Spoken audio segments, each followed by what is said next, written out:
السلام علیکم رحمۃ اللہ وبرکاتہ۔ پیارے بچوں، آج ہم اسکالرشپ امتحان کا پہلا سبق اعداد کا علم، اس کا ضمنی جز دیکھیں گے۔ جفت، طاق، مفرد، جوڑ مفرد، باہم مفرد، مرکب، مثلثی اور مربع اعداد، اس کا ہم جائزہ لیتے ہیں۔ تو چلیے بچوں، ہم سب سے پہلے دیکھتے ہیں جفت اعداد۔ جس عدد میں اکائی کے مقام پر 0، 2، 4، 6، 8 ایسے اعداد ہوں، انہیں ہم جفت اعداد کہتے ہیں۔ اس کی اور ایک تعریف ہے، جس عدد کو 2 سے پوری طرح تقسیم ہوتی ہے، ان اعداد کو جفت اعداد کہا جاتا ہے، جیسے 12، 14، 16، 26، 48 وغیرہ وغیرہ۔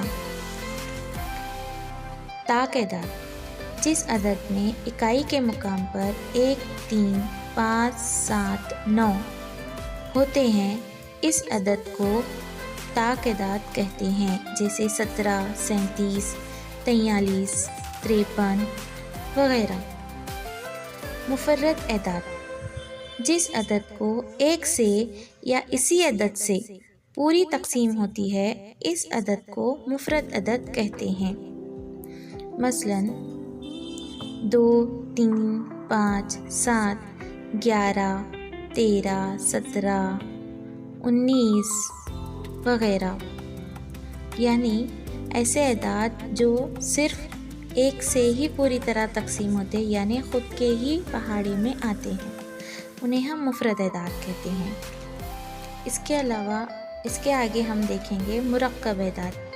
جن اعداد کے 2 یا 2 سے زیادہ عاد ہوتے ہیں، انہیں مرکب اعداد کہتے ہیں، جیسے 4، 6، 8، 9، 10 وغیرہ، یعنی وہ اپنے علاوہ اور دوسرے بھی پہاڑے میں آتے ہیں، ایسے اعداد کو ہم مرکب اعداد کہیں گے۔ اس کے آگے ہم چلتے ہیں جوڑ مفرد اعداد۔ 2 مفرد اعداد کے درمیان ایک مرکب عدد ہوتا ہے۔ دھیان سے سننا، 2 مفرد اعداد کے درمیان ایک مرکب عدد ہوتا ہے، ایسے اعداد کو جوڑ مفرد اعداد کہتے ہیں، جیسے 5 اور 3 یہ جوڑ مفرد اعداد کی جوڑی ہے۔ اس میں 4 یہ مرکب عدد ہے، 3 اور 5 ان مفرد اعداد کے درمیان یہ مرکب عدد آتا ہے، ایسے ہی اعداد کی جوڑی کو ہم جوڑ مفرد اعداد کہیں گے۔ اب اس کے بعد ہم دوسرا دیکھیں گے باہم مفرد اعداد۔ باہم مفرد اعداد یعنی دیے ہوئے اعداد کا ایک ہی عاد ہو، انہیں باہم مفرد اعداد کہتے ہیں، یعنی بالترتیب آنے والے کوئی 2 اعداد یہ باہم مفرد اعداد کہلاتے ہیں۔ جیسے 13 دیکھیں گے، 13 کے عاد 1 اور 13، 14 کا 1، 2، 7، 14 ایک مشترک ہے، یعنی 13 اور 14 باہم مفرد اعداد۔ اس کے بعد ہم دیکھیں گے مثلثی اعداد۔ 2 ترتیب وار اعداد کے حاصل ضرب کو نصف کرنے سے مثلثی عدد ملتا ہے۔ جیسے اگر ہمیں چوتھے مقام کا مثلثی عدد معلوم کرنا ہے، چوتھا، تو 4 ضرب 5 بٹے 2 یعنی 20/2 برابر 10، یعنی چوتھا مثلثی عدد کیا ہوگا؟ 10۔ اسی طرح اس کا ایک ضابطہ ہے n قوس میں n جمع 1/2۔ ہمیں جو مثلثی عدد معلوم کرنا ہے، جیسے چوتھا یا 5واں، تو ہم اسے n کی جگہ رکھیں گے اور ضابطہ حل کریں گے۔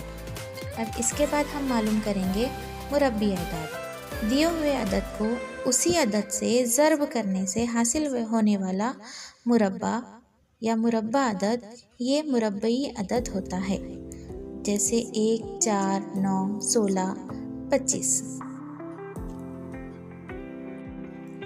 اس سے پہلے دی گئی معلومات کے علاوہ بھی ہمیں چند باتیں سمجھنا اور یاد رکھنا ضروری ہے، وہ بھی ترتیب۔ نمبر 1 سے 100 ان اعداد میں کل مفرد اعداد 25 ہیں۔ ایسے بھی سوال آتا ہے 1 سے 100 میں مفرد اعداد کتنے ہیں، تو ہمیں فوراً اس کا جواب آنا چاہیے 25۔ اور اس کے بعد 1 سے 100 ان اعداد میں ایک ہی جفت عدد یہ مفرد عدد ہے، وہ ہے 2۔ 1 سے 100 میں کل مرکب اعداد 74 ہیں، اور ایک یہ عدد طبعی عدد ہے، وہ مفرد اور مرکب عدد نہیں لیکن طاق عدد ہے۔ 1 سے 100 میں جوڑ مفرد اعداد کی 8 جوڑیاں ہیں جو درج ذیل ہے: 3 5 5 7 11 13 17 19 29 31 41 43 59 61 71 اور 73۔ اس کے بعد مزید مشق کے لیے نیچے جدول دے رہی ہوں، وہ جدول کو مکمل کرنا ہے اور اپنی کاپی میں سمجھ کر حل کرنا ہے۔